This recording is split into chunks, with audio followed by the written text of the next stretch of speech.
but we also have to keep the meeting. Okay, last award. This is the Justice Award, and this year it's going to Dennis Henderson. Unfortunately, he can't be with us today. I'm going to tell you a few things about Dennis. A few years ago, Marty informed me that he had watched an impressive man speak out against injustice at a recent meeting, and he wanted to recruit him to lobby with us at the Capitol. The first time I met Dennis Henderson was at Urban Dreams, where we told him that we couldn't pay him, of course, but we wanted to teach him how to lobby. His eyes widened in surprise, and Wayne Ford told him that this was part of his journey. You see, Dennis Henderson spent 25 years in prison. This is not his identity. It simply shaped who he is and how he approaches life.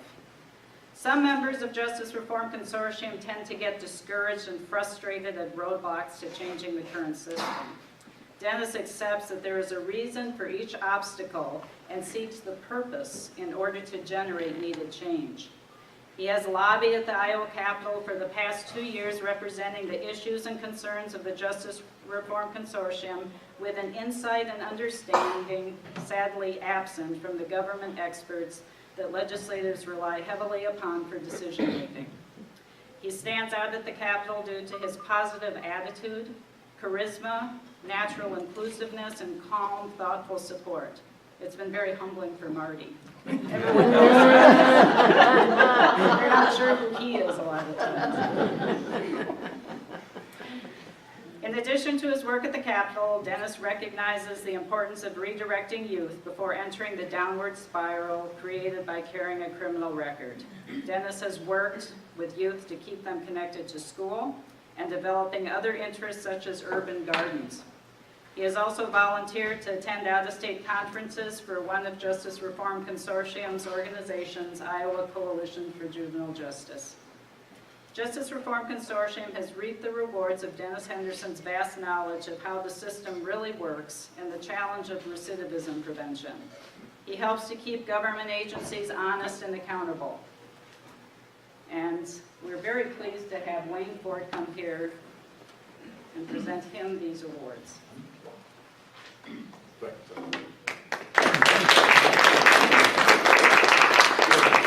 first question is, Dennis is not here. So if I'm here representing Dennis, Dennis is not here because Dennis is incarcerated. Now, I'm not here to talk about why he's not here or that, but I'm going to give you my recognition why I love the man. At one time at Urban Dreams, I had 3 people who worked for me who have killed people. I'm from Washington, D.C., so I never judge a person who have done wrong, because in my neighborhood, if you weren't a gangster or a robber or a prostitute, you had no credibility back in the 50s or 60s when I grew up.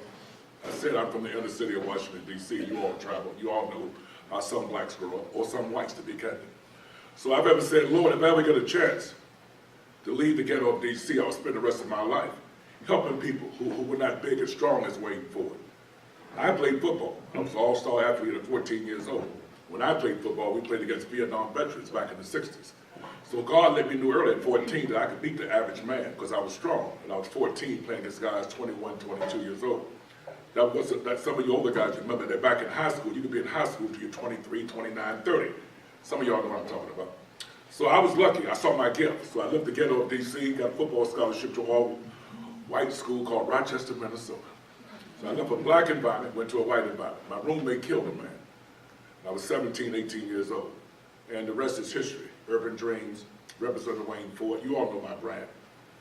So why would I connect to Dennis? Well, Dennis came out because when I was playing football at Drake, when Drake had good football teams, Dennis was a kid. And he came to me and he wanted to take my football helmet. He was a much bigger man now, as you know. But at that time, he was a kid. So I let him take my football helmet. I told the coach, him and his brother, they're going to get in free, Coach Jack Wallace.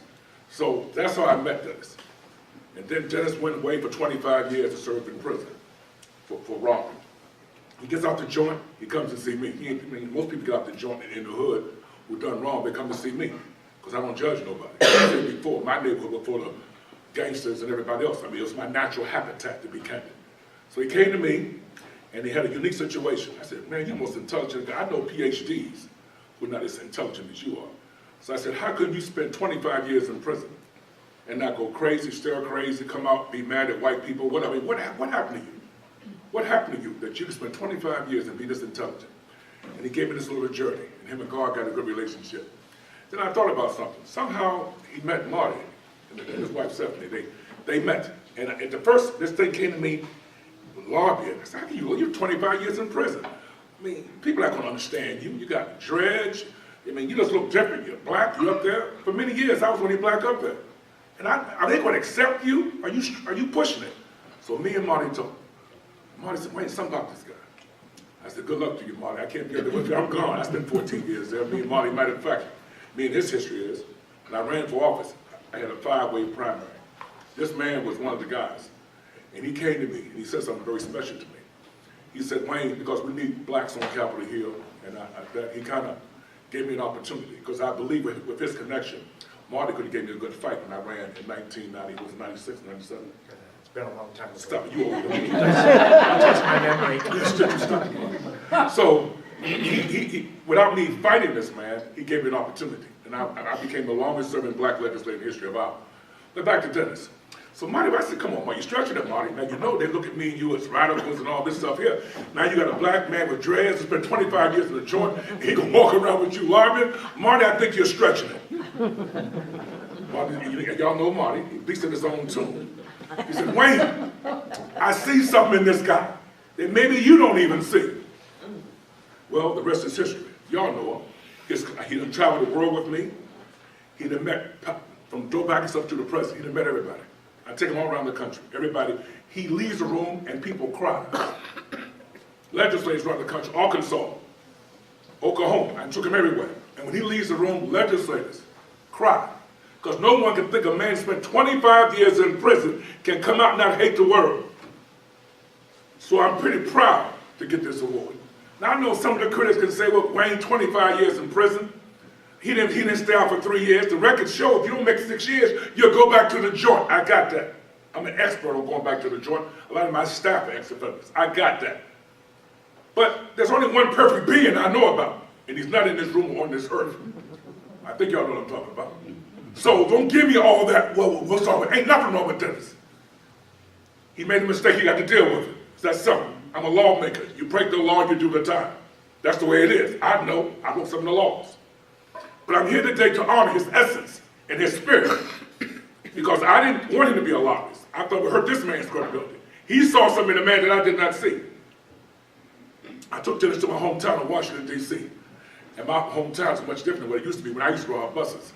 So now white people move back into the inner city of Washington, D.C. You all travel, so gentrification's happened. Like, I'm okay with that. Tax base goes up, more police, maybe more black people can live.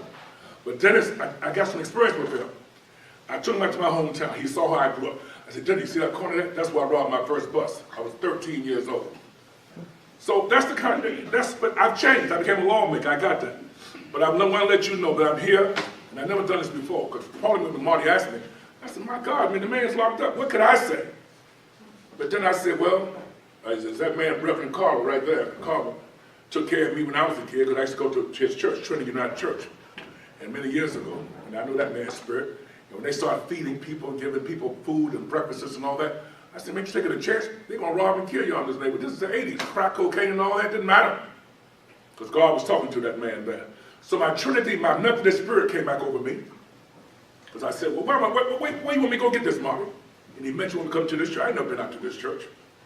I see Miss Bickle, how you doing? Yes, indeed. You know I know you. I don't miss nobody. Not fighting with you, the legislator. That don't count me. You've always been a strong supporter of me. So when I heard about this, I had to come to give you the good, the bad, and the ugly. So if I was you all, get some time. He's in Polk County Jail. He has a visit list. He gets 2 visits a week. Letters, I'm pretty sure Marty can get you his address. If you want to do it, when you're home and got nothing to do and want to make an impact, to see a letter or a word, hello, hope all is well, coming from one of you all, come on, you can't make this up, can you? I think you know what I'm talking about. So we're not here to judge, because he probably would know, he probably said, Wayne, I don't want you to go speak for me. Y'all know how humble Dennis is. But I thought I had to do this in recognition of him. So here's what the award says.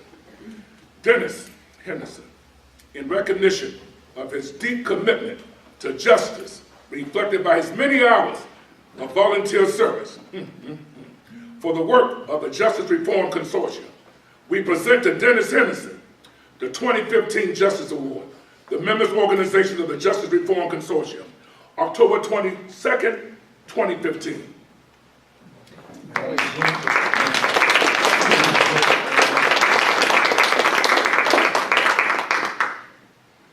And I don't know if you can see this, but it's the scales of justice and counted cross stitch. And every year we give one of these to the recipient of our Justice Award, and it's made by one of the young women, but she's not so young anymore, who received a life sentence without parole when she was only 17 years old. And she makes these for us to be presented to the Justice Award winners. You mind if I get a picture of you all?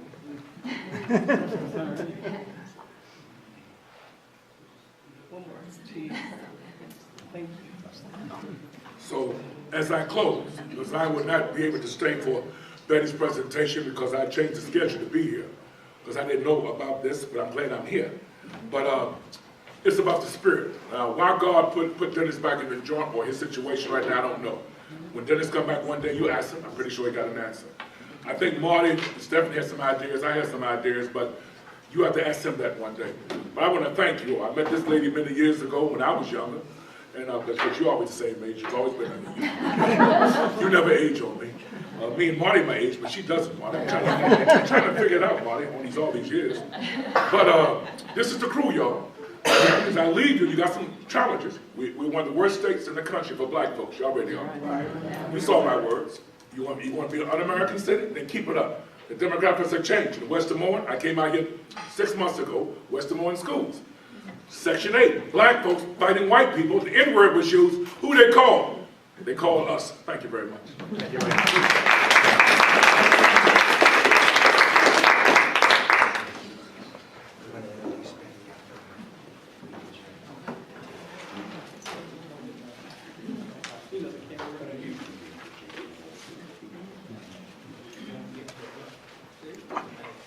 Today we have a very special privilege of having Betty Andrews as our